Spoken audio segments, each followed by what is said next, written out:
Hello YouTube and welcome back to my channel for some more Samurai Warriors 4 2. So we are on the campaign of Ideals and this is the 4th out of 5th battle of this campaign. So we actually do have if I remember correctly, a new battle. It is called the Assault on Mitsunari.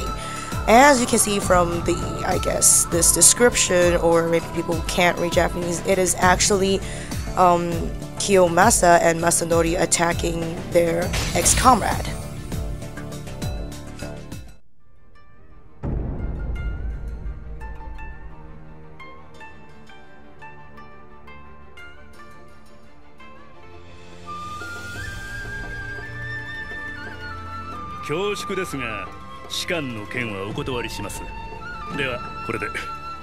Mate. お前は社用の主権を戦に政務に一人で支えていたそうだな。なるほど。秀吉さん亡き豊臣家の現状と重ねているわけで。豊臣家と俺の元主家とじゃ規模が違う。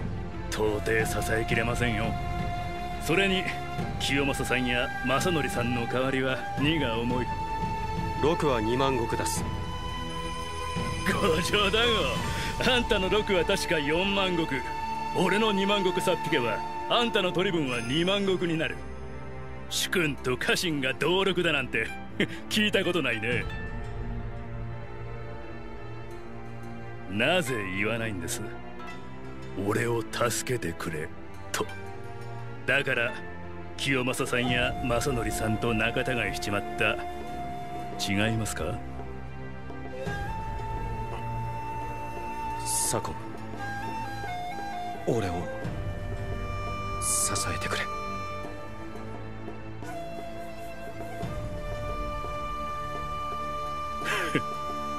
この屋敷囲まれてますよ、殿。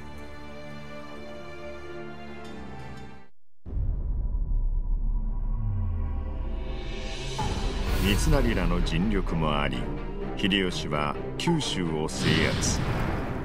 残る関東の北条も下し、天下統一を果たす。戦が終結すると、三成ら政務を担当する文治派が台頭。豊臣政権の中枢を担ってゆく。一方、清正、正則ら最前線で戦っていた武断派は活躍の場をなくし不遇となっていた。慶長3年、秀吉が死ぬと家康は関を切ったように大名と姻戚関係を結んでゆく。三成は前田利家と共にその動きを糾弾。家康は三成、利家と一旦和解した。だが利家が死ぬと世は再び揺れ動く。そして清正、正則らが三成を襲撃する事件が起きた。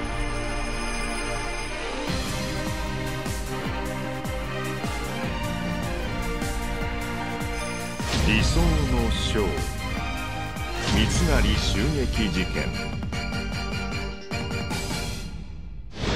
Alright there folks, so this is obviously a little friendship episode between our good old boy Sakon as well as our main character here, Ishida Mitsunari. So what happened here is obviously they have a schism between their friendship as well as their ideals clash with each other. Mitsunari wanted the world of Hideyoshi, although the other side with Kiyomasa as well as Mr. Masanori felt the same. Unfortunately though, the method that Mitsunari is using is kind of not gonna get him there.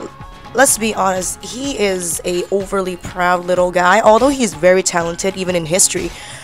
Like, he's not really seeing the bigger picture. Like, he knows what he wants to do, but just because he's a little bit, too young and too, feisty, so he decides to do things in a very radical way.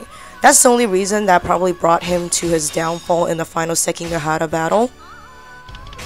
Honestly speaking, he is overly, not harsh enough on other people, and he's not I guess, ruthless enough to actually be the leader to take down the whole of Japan and unite them. Although being ruthless is technically not good in like real life here, but back in the days though, if you really want to accomplish something as big as uniting a country, being ruthless is definitely part of the, I guess, the formula of being awesome and a good leader. So I don't know if you guys could actually hear, I actually have an extremely runny nose, and even doing the nasal spray wouldn't help me at all. So I might sound like I'm having a cold, which I hope I'm not, because Hong Kong, I don't know how many people are actually reading the news. There are more than 8,000 people lining up to see the doctor in one particular hospital just because they have a cold. And these colds are not avian flu, but they're actually pretty lethal. So, I don't like that. So basically, what happens now is, obviously, they've came to my, I don't know why is this map so big. If this is gonna be my city, like the Ishida Mitsunari city, is gonna be like, wow, this guy is kind of rich. Speaking of which, I don't know how they measure like the, I guess, the wage back in the Warring States era, but I'm very sure that from the, I guess, the little scenario episode just now between him and Sakon here, is that he needs someone to actually give him advice and, I guess, army tactics, and he went to ask Sakon, first of all, because Sakon actually didn't give up on him like the other two sibling-like figures. Second of all, Sakon's actually not only a very smart person, but a very fierce man. So he's like, you know what, I really needed you as a friend, as a comrade, as a, I guess, a strong backbone of my whole army. I am willing to give you half of everything I own. And obviously Sakon was just like toying with him and go like, oh, how could the I guess employee have a bit bigger wage or the same wage as the employer? But obviously that's how dedicated he is to actually trying to make Hideyoshi's vision come into reality.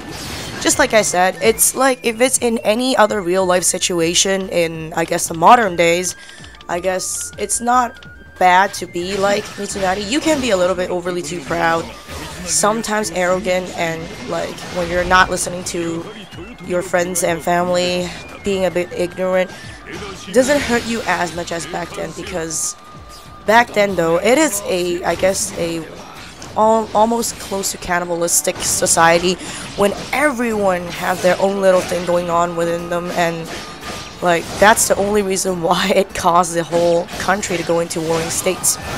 Each and every single state wants to become their own version of the emperor. So yeah, yes, they do have Tenno, but then back then, I don't know if you guys actually are really familiar with the, I guess, Japanese style of history. For some reason though, just like the, I guess, president, or I guess the governor of Japan, like back then, the Tenno is just like the governors of Japan right now, because nowadays the local Japanese people have a joke on their governors. It's like, oh, they are Higawari Shusho, because I'm not sure if like a lot of Westerners, foreign restaurants, or I guess European restaurants have daily changing, I guess, menu.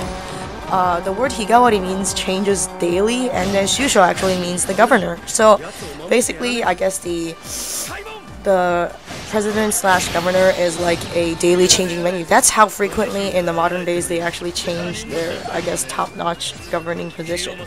And back then in the Warring States era, that's what happens to the Tenno.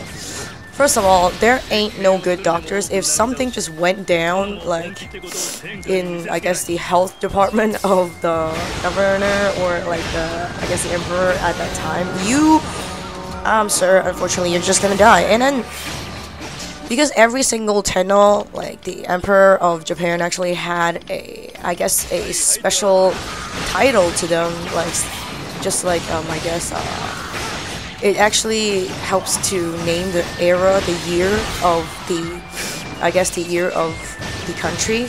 It's not like, oh, it's 1545, it's gonna be something something year 1, something something year 2. Just like, say right now is the like era of Heisei, yeah, Heisei Tenno, and then I hope at least I remember it's Heisei Tenno.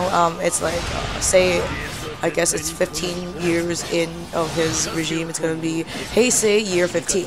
I'm pretty sure this year is not 15 because I've lost track of that a long time ago. I'm just trying to put an example. That's why during the Warring States era, the name of the emperors changed so drastically. It's like, oh, it's gonna be like, I guess, like blah blah, and then for 5 years later, it's gonna be blah blah year 1 again. So in this, I guess, extremely fragile era for the royalties, people and their ambitions as well as their greed just torn the whole country apart. So that, in such era when the government literally is crippled by the fact that their long-term leadership party, like the Tenno as well as the royal family, oh shit, it's not me being not focused in a battle, it's just more like, for some reason, maybe it's because I didn't get to breathe properly for the whole 48 hours, so I really suck, so please bear with me that I am not feeling really well. So going back to the Warring States era, because the government is in instability due to the constant change of who's on the throne, as well as the people who actually succeed to the throne, not people, like the emperor that succeed to the throne as the successor of the previous emperor, are not always grown-ups. So everyone have their little thing going on. Everyone wants to be like, hey, if the emperor is so young, I want to gain control over the empire and do whatever I want.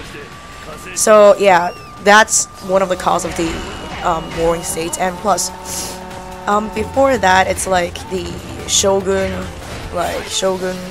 that controlled the, I guess, the empire secretly are just not as powerful as what they used to be. So that also led to the cause of, I guess, instability, because hey, so you guys are useless now, so how about I try to rebel against you, let's see if I could gain something from my treason. And obviously, I think it was mentioned many times in, I guess, the previous game as well as the different games before this, is that there is a trend of, I think, I don't even remember how to read the kanji, or is it like Ge Kokujo? It's written as like the lower people going against the higher people, which means that you could be a peasant, but you might be going against the top people of the, I guess, the hierarchy pyramid. So it's not hard to see that the son, for achieving his ambition, could kill his father, and you could be just a normal, I guess, person that works under a particular shogun or the mayor of the land, and you just decide to rebel and just slaughter the, I guess, the family in power. So in such an era, being sly like Tokugawa Ieyasu is definitely a go. It's not like I'm saying that he's not good, because who am I to actually commentate on history? It's not gonna come back again, right? So, yep. But then, honestly speaking, it's either you are being made, or you, either you make it or you break, right? So, obviously, I guess even if I were given the position or given the chance, I would probably go you know what? It's either I mess around with people or people just mess around with me and probably get myself killed. So, still going back to the question, would I join the Tokugawa regime, or would I actually just stay around as Mitsunari's comrade? I'd say I would be in Tokugawa, because it's not going to work out. Being nice, being, I guess, having mercy on people who are most likely find a chance to destroy you ASAP after they regain power or strength is not going to be a good thing. And plus, it's you can't say, oh, well, these people are so demoralized, they're so gruesome and etc. Well, no, because right now we're in a relatively stable and peace era of, I guess, humanity.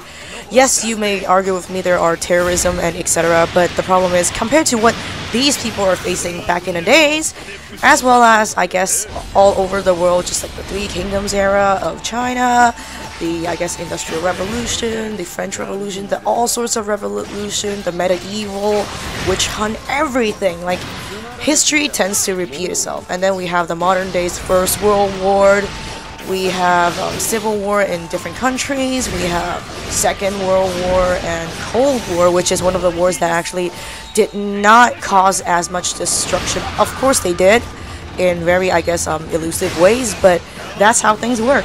At least right now, we more have some sort of war that is intangible. We call the media war, where it's more like the world media's different, I guess, portrayal, as well as like writing shit stuff that's not real about a different country, using the media to actually not technically brainwash, but more like the concept of inception, like putting things in your head and then make, I guess, different country have an animosity towards another country. So, relatively compared to what we have now, it's more like a mind game than physically trying to survive from, I guess, getting killed in the most brutal and gruesome ways ever. I was trying to fuse the word gruesome and brutal. It's like gruesome, okay? Annie, you are totally ridiculous today, but yeah. So it's not really surprising that we're gonna come face to face sorry about my English grammar being destroyed during my difficulties of not breathing. Oh my god, man, what am I even doing? Like, I honestly shouldn't be recording right now, but you know, like, first of all, a promise is a promise. If a person can't even like do like what she said or he said when it's not even a difficult scheme like, oh, I'm gonna lend you $1 million USD, then I guess there is not much of a chance for this person to actually succeed in the future. Because, okay, we are living people, we will eventually get ill sometimes, so it's only like makes sense that sometimes we just have to suck it up and just do what we're supposed to do. So what I'm trying to say that we are supposed to be like coming against these two, obviously, because they are people like Kiyomasa as well as Masanori are the two culprits who led to this siege on my city. So it's not really, I guess, surprising that actually come in terms with these, and we have to like take on them face on. Actually, this is, I think, the second time that we actually fought these two, and I think by this time you could probably notice a trend. Notice a trend. These two like warriors, Masanori actually, although he looks pretty bulky with his little crazy, just look at him just now, crazy little, I guess, two-ended hammer poleaxe, is that he actually, oh my god, camera angles would probably be the death of me. I'm saying that Masanori actually is very, I guess, he uses a lot of the shadow techniques, like the charged shadow attack, which makes him very hard to like destroy, because obviously if you're always charging, how can I aim at you? But like, thankfully, I guess, although I'm in my red HP, like, which is an obvious danger zone in any games, I actually took them out with, I guess, cheating by like letting my Muso in their face. But you know what, this is a playthrough, and I'm really not gonna go all like perfectionist on this, because I'm technically not really familiar with the game, because I haven't been playing Samurai Warriors 4 for like, I guess, more than half a year. You might argue that, well, you're playing Warriors Orochi 3 Ultimate, then isn't that the same? Well, no, it's not the same, because they don't have Gokui, they don't have the shadow attack, they don't have the charge attack. They use the system of up to Generation 3 Samurai Warriors Extreme Legends, so yes, they are very, very different.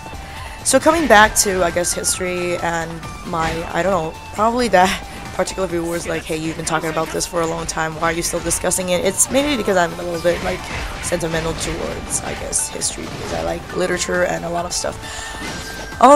Like in such an era with such instability and, I guess, demoralized human beings that live there, it's really hard to like not, I guess, well, of course I was supposed to go to like Tokugawa's freaking house, and I realized I forgot where it is.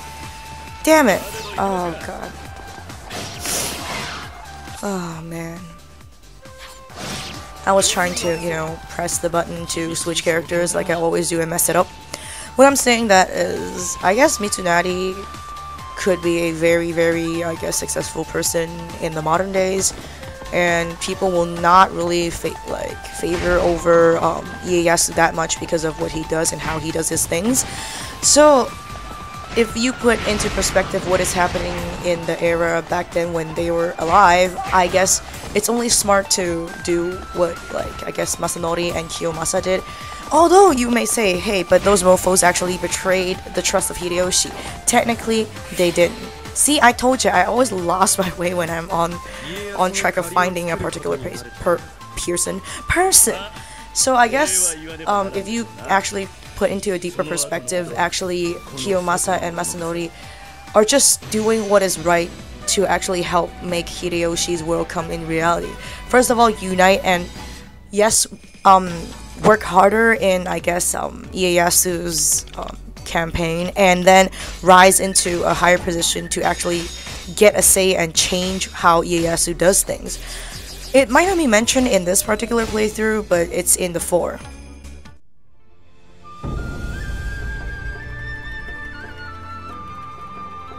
我らを保護してくださり感謝のしようもない。